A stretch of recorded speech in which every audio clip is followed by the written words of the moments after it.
కాంగ్రెస్ ప్రభుత్వం విద్య, వైద్యానికి పెద్దపీట వేస్తుందని మంత్రులు పొంగులేటి శ్రీనివాసరెడ్డి అన్నారు. వరంగల్ నగరంలో ముగ్గురు మంత్రులు సుడిగాలి పర్యటన చేశారు. ఈ పర్యటనలో భాగంగా కాకతీయ యూనివర్సిటీని సందర్శించి రూస్ ఆఫ్ ఫండ్స్ నుంచి 6 కోట్ల రూపాయలతో నిర్మించిన కే హబ్తో పాటుగా పలు అభివృద్ధి కార్యక్రమాలకు ప్రారంభోత్సవాలు, శంకుస్థాపనలు చేశారు. వీసీ ఆచార్య తాటికొండ రమేష్ అధ్యక్షతన జరిగిన ఈ కార్యక్రమంలో మంత్రులు సీతక్క, కొండా సురేఖ, ఎమ్మెల్యేలు నాయని రాజేందర్ రెడ్డి, కేఆర్ నాగరాజ్తో కలిసి ఆయన ప్రారంభించారు. ఈ సందర్భంగా మంత్రి పొంగులేటి శ్రీనివాసరెడ్డి మాట్లాడుతూ రాష్ట్రంలో 2 లక్షల ఉద్యోగాల భర్తీకి కాంగ్రెస్ ప్రభుత్వం కట్టుబడి ఉందని, 71 రోజుల్లో ఇప్పటికే 31,000 ఉద్యోగాలు భర్తీ చేసిందని వెల్లడించారు. రాష్ట్ర ప్రభుత్వం విద్యా, వైద్యానికి అత్యంత ప్రాధాన్యతనిస్తుందని స్పష్టం చేశారు పొంగులేటి. అధికారంలోకి వచ్చిన 70 రోజుల్లోనే 4 గ్యారెంటీలను ప్రభుత్వం అమలు చేసిందని గుర్తు చేశారు. తెలంగాణ రాష్ట్ర సాధనకు యూనివర్సిటీల్లోని యువతను రెచ్చగొట్టి దాదాపు 10 ఏళ్లు అధికారంలో ఉన్న గత ప్రభుత్వం వారికి ఉద్యోగాలు కల్పించకుండా విస్మరించిందని విమర్శలు చేశారు. గత ప్రభుత్వం 10 ఏళ్లు అధికారంలో ఉన్న కాకతీయ యూనివర్సిటీ కనీసం కాంపౌండ్ కూడా నిర్మించలేదని మంత్రి పొంగులేటి శ్రీనివాసరెడ్డి విమర్శించారు. అలాగే కాకతీయ యూనివర్సిటీ కాంట్రాక్టు అధ్యాపకుల రెగ్యులరైజేషన్ అంశాన్ని సీఎం దృష్టికి తీసుకెళ్తానని, తెలంగాణ వచ్చిన తర్వాత వర్సిటీలో అడుగుపెట్టిన మంత్రం తామేనని గుర్తు చేశారు.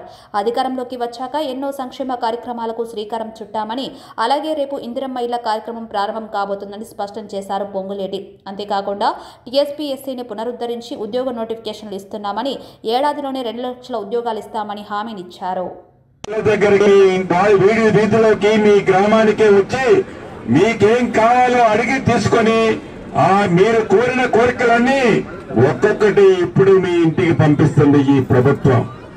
రాబోయే రోజుల్లో కూడా మీరు ఏదైతే ఆశించారో, ఏ కలలకని ఇందిరమ్మ రాజ్యాన్ని తెచ్చుకున్నారో, ఈ ప్రభుత్వం చిత్తశుద్ధితో మీ కలలను నెరవేర్చే దిశగా పయనిస్తుందని కూడా ఈ వేదిక మీద నుంచి మీకు తెలియజేస్తున్నాను.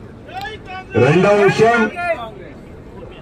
ధనిక తెలంగాణ రాష్ట్రమని మీరో నేనో చెప్పడం కాదు, ఆనాటి ప్రభుత్వుడే చెప్పాడు ధనిక తెలంగాణ రాష్ట్రమని. ఈ ధనిక తెలంగాణ రాష్ట్రాన్ని ఆనాటి ముఖ్యమంత్రి కల్వకుంట్ల చంద్రశేఖరరావు గారు 7 లక్షల కోట్లు అప్పుల భారాన్ని మన నెత్తిన పెట్టి వెళ్లిపోయాడు. ఇందాక మా ఆడబిడ్డలు చెప్పినట్లు 1వ తారీఖు కాదు కదా, గత ప్రభుత్వంలో ఉద్యోగస్తులకి 15వ తారీఖు వరకు కూడా జీతాలు ఇవ్వలేని దుర్భిక్ష పరిస్థితిలో ఉన్న ప్రభుత్వాన్ని మీ ఇందిరమ్మ రాజ్యం వచ్చిన తర్వాత ఈనాడు 1వ తారీఖు నుంచి 3వ తారీఖు లోపే ప్రతి ఉద్యోగస్తుడికి జీతాలు ఇస్తున్న ప్రభుత్వం మీ ప్రభుత్వం, ఇందిరమ్మ ప్రభుత్వం. రాబోయే రోజుల్లో మీరు కన్న కలలన్నీ, మీరు ఆశించిన ఆశయాలన్నీ, మీ మనసుల్లో ఉన్న కోరికలన్నీ చిత్తశుద్ధితో ఈ ప్రభుత్వం మీ గుమ్మానికి చేర్చుదని మనస్ఫూర్తిగా తెలియజేస్తూ, ఏ ఒక్క పేదవాడికి డబుల్ బెడ్రూమ్ అయితే ఇవ్వలేదు, కానీ తను నివసించడానికి 5 స్టార్ హోటల్ ని మరిపించే విధంగా ఆనాటి ముఖ్యమంత్రి ప్రగతి భవన్ ని కట్టుకున్నాడన్న సంగతి కూడా మీకు తెలియంది కాదు. మంచి అద్భుతమైన సుమారు 250 ఎకరాలలో మంచి ఫామ్ హౌస్ ను కట్టుకున్నారన్న సంగతి కూడా మీకు తెలియంది కాదు.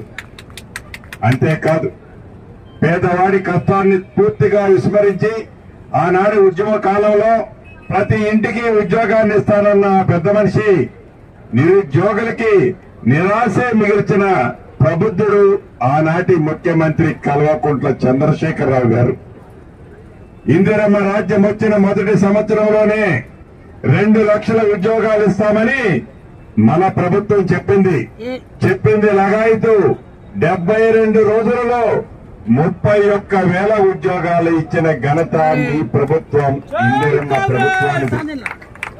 అంతేకాదు, టీఎస్పీఎస్సీ ద్వారా నిరుద్యోగ యువత వాళ్ళ తండ్రుల కష్టార్జితంగా సంపాదించిన సొమ్ము తల్లిదండ్రులు కనీసం సరిగా తినకుండా వాళ్ళ పిల్లలకి ఉద్యోగాలు ఇప్పించాలని కోచింగ్ సెంటర్లో చదివించి టీఎస్పీఎస్సీ ద్వారా ఎగ్జాములు వ్యాపిస్తే ఆనాటి ప్రభుత్వం ఆ పేపర్లన్నీ డబ్బు కోసం, వారి స్వార్థం కోసం, వారి తొత్తులకి ఉద్యోగాలు ఇప్పించడం కోసం ఆ పేపర్లు లీక్ చేస్తే, ఆ పరీక్షలన్నీ రద్దయితే ఆనాటి యువత రోడ్డున పడ్డ మాట నిజము కాదా అని ఈ వేదిక ద్వారా గత ప్రభుత్వాన్ని ప్రశ్నిస్తున్నాం.